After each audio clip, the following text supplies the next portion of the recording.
Hello there. Resolving shame, healing it, why do it? Now, I will say, as you start this short series on resolving shame, you will be likely cringing inside. Okay, at some point or another, even either right now or as we go forward, that's how you're going to feel. You're going to feel like, oh, is this a good idea? You'll also be in that frame of mind where you're just kind of trying it out. Okay, I kind of feel something around this, but okay, I'll just try it out, but I'm not sure I'll continue. You know, this is quite an uncomfortable area, Heidi, even though I may not understand what it is, but I can kind of feel it stirring around inside me. So maybe I'll just try it, but I'm not sure I'll continue with it. Feeling inside of yourself, you'll feel that actually you want to run, okay, or hide. But there isn't a logical reason. There's no logical reason for it, but you can start to feel this kind of, something doesn't feel comfortable, it feels uneasy. Or you'll be feeling a kind of righteousness, okay, a need to say, yeah, I've got shame things to solve and I need to strike out, I need to solve this, I need to put some blame somewhere because I'm feeling this inside. Which, if you're going through that, you will quickly suppress it and go, well, that's just wrong. Okay. How can I move away from this? Disassociate? Okay, honey, this is all very uncomfortable. So this swirl of feelings, why do you have them? What's it there for? Well, that swirl is the result of toxic shame, okay? As a sensitive, you came into this world with a lively nervous system, what's called your HPA axis, which is the feedback interactions of 3 of the endocrine glands that manage stress, is turned up. It's turned up high in you, okay? You came in with that. You were born with that. It happened in the womb. Which is fantastic for sussing people out, but at the same time, it's terrible for taking things on, okay? So it's likely that you're housing not only your own, but the toxic stress of the family line. Passed silently, unconsciously, from parent to child, okay? Now that toxic stress is shame. So why address it, okay? Why address it? Why even begin to look at it and go, whoa, Heidi, this sounds like it's too much, too uncomfortable for me to even start to look into. Do I really want to poke at that? Well, it's incredibly important as part of your inner journey and your intuitive development. Why is that? Okay, it's because shame hides the authentic self. You cannot access that deeper part of who you want to access, to know who you are, to know what it is that you want to do as your path moves forward. That sense of purpose, that sense of connection, that sense of relationship to all things beyond yourself or even with yourself. You can't find that. You can't get to it whilst shame covers it, because shame hides the authentic self. It's difficult to know who you are whilst shame is unaddressed. Doesn't mean to say that you solved shame and it's all perfect. Whilst it's unaddressed, an untackled area, it's very, very, very difficult, I would say even impossible, to even know what the authentic self looks like. It's not something that you have to go and find, it's already within you. But it's repressed, it's hiding, it's tucked away behind the shame. Why else would you want to resolve shame? Well, toxic shame diminishes your sense of self-worth. Therefore, obviously, resolving it restores your self-worth. What I've drawn here is this very elaborate picture. hugely elaborate, of how you can kind of look at this and how it passes through generations. Okay, so how this build up occurs and why it would, again, diminish that sense of self-worth. And maybe that diminished sense of self-worth isn't just yours. It's been there and it's passed through as a message passed through in terms of that shame through generations. Okay, and we all have it to a certain degree. We all have it unless it's addressed. I should correct myself there. I'd say we all have it unless essentially it is addressed. Someone at some point or another addresses it. Now the fact is, you can't change anybody else. You can only change yourself. So even if me explaining this in a second, and you start panicking and you think, oh my gosh, I've passed this on, the shame to my children, I've done this, I've done that. Forget all that, okay? Because the fact that you are addressing it in yourself makes a big difference moving backwards and also moving forwards. So the only thing that you can address is within yourself. Stop poking at other people. Certainly before you've looked at it for yourself, all you're doing is trying to displace it. You're trying to place it somewhere else because you're too uncomfortable with feeling it. So through this session, I will make it as comfortable as I possibly can. But the absolute truth is, when we start to feel those elements of our toxic shame, it becomes something that we do our best to try and disassociate from. Okay, so how can I explain this? How can I explain this and how it can possibly pass through the generations? As I say, this is my very elaborate drawing. So this is, and I'm showing this and passing through the female line, okay, because it's an easy illustration. It's a way to look at it in an easy way. But of course, you know, this passes through male lines, different version of it. This is just to illustrate a point, okay, to exaggerate a point. So giving you as this example, so this is you, okay, let's say this is your mother, and let's say this is your grandmother. Okay, so how possible shame could pass through generations. So let's say your grandmother's shame has come from her line. So let's say that could come from her mother, her father, or whatever. And let's say her shame is that's stored in the unconscious. I should have been a boy. Okay, I should have been born a boy because boys work the land. It's easier for boys to work the land.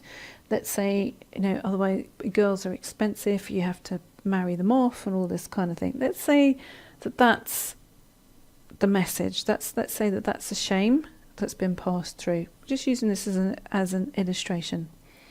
So let's say that that's the shame, the silent shame, the toxic shame that your grandmother holds or held. Okay. So what message does that say to her child self? It says, I don't matter. Okay, so the shame and how it's interpreted internally is, I don't matter. Okay, so what does it mean? It means that the child self is alone. So she has this alone child as part of her internal world that's never felt nurtured, it's never felt connected. Okay. So the grandmother, how does she feel? What is her core shame? She feels invisible. Because I don't matter, I should have been born a boy and worked the land. Okay, that's a core shame that is part of the essence of who she is. So therefore she sees herself as invisible. So is that invisible person? What does that invisible person feel? Resentful. It's going to feel resentful of, let's say, other people, other females. Has this child who's your mother and projects that onto her, that actually females are invisible. So actually you don't mean anything. Because essentially, you know, what are you trying to do? What are you trying to do? What's this about your possibility of your authentic self? No way, gosh, no. Women are invisible. Okay, let's just imagine that that's that. So what do we then have that as the core shame? Still, I don't matter. Of course it is. But we're also adding to that. Okay? So therefore then your mother carries a lone child plus don't leave me. Why? Because invisible women should stick together. So the grandmother will feel enmeshed with the mother because she needs her to feel visible. Okay? So it still feels abandoned because she doesn't matter, I don't matter. So we have then grandmother's alone child plus don't leave me. Okay? Mixed in. But it's disowned. It's not something that you own. Okay, it's not something that... So the mother then disowns the fact that the core part of her feels alone and has this thing of don't leave me, because that's weakness. Okay, that would be perceived as a weakness, because even though you feel weak, you're still invisible. So you're still an invisible woman. Okay, so let's say that's what the core message is, that's as in the stored shame in your mother. So what does she then pass on to you? That you too are invisible. But things have changed, through the generations. Circumstances have changed and all that kind of stuff. But you still don't matter. So the core message still is, I don't matter. The core shame is, I don't matter. So you then have your core shame as, I don't matter. Because I'm invisible. Because my mother is full of resentment. That she carries her stored own stuff in the alone child. Plus, don't leave me. So how do you make sure someone doesn't leave you? Well, you diminish them. Make sure they're worthless. Make sure they don't matter. Or you enmesh them. And you go, oh, you're the centre of my world. How can you possibly leave me? Don't leave me. You can't leave me. Not said, but there, implied as that core thing. So where is your authentic self? No chance. Where is either of these two women's authentic self? It hasn't materialised. It hasn't had an avenue. Hasn't had an outlet. Hasn't had a possibility of its own voice in this example. So then what happens is, well, authentic self, what are you talking about? Sounds like hocus pocus to me. Forget that. Got a duty to follow. So that shame comes into you, I don't matter.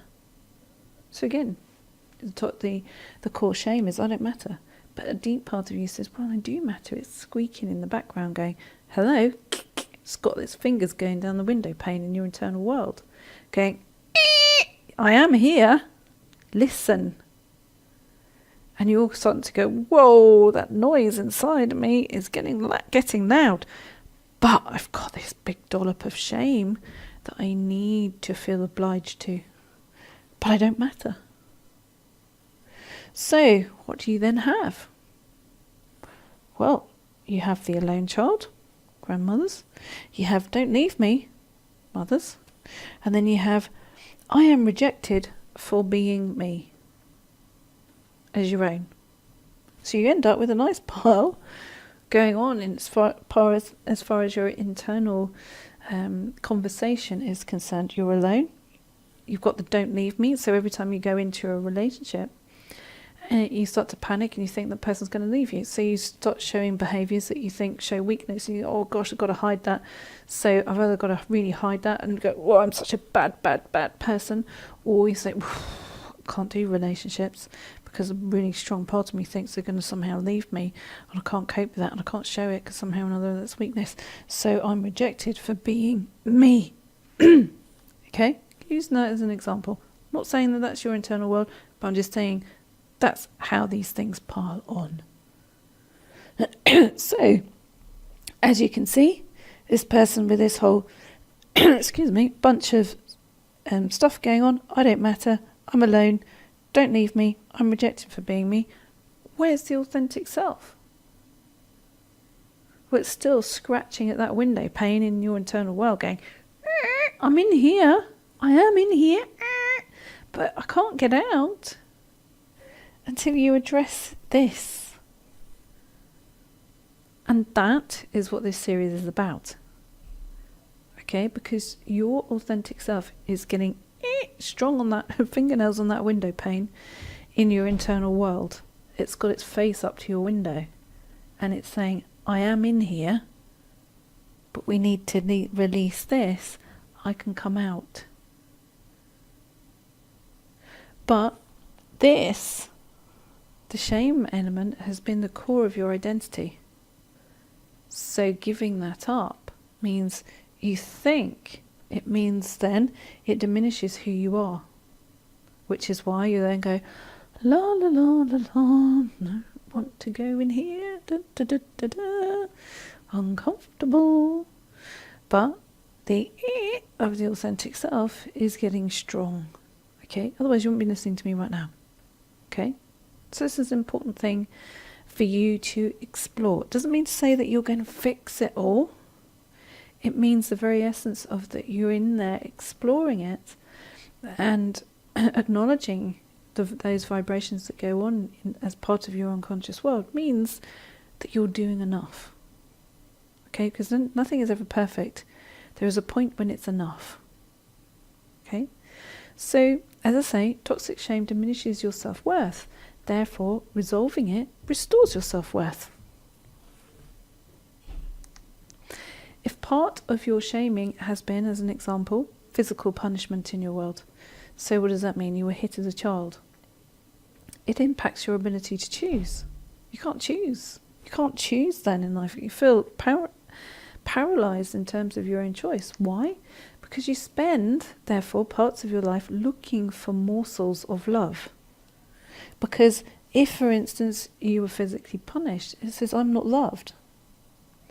And let's say it was part of your mother's core who feels, I'm not loved. And it's part of your grandmother's core, I'm not loved. Children need to have corporal punishment, puts them in their place, whatever. But the core message is, I don't feel loved. So it looks for scraps, for morsels of. And therefore will then choose, the core shame will then choose inappropriate relationships. Because it's always looking for morsels, doesn't feel worthy of being here, because it's invisible. All it feels worthy of is being hit.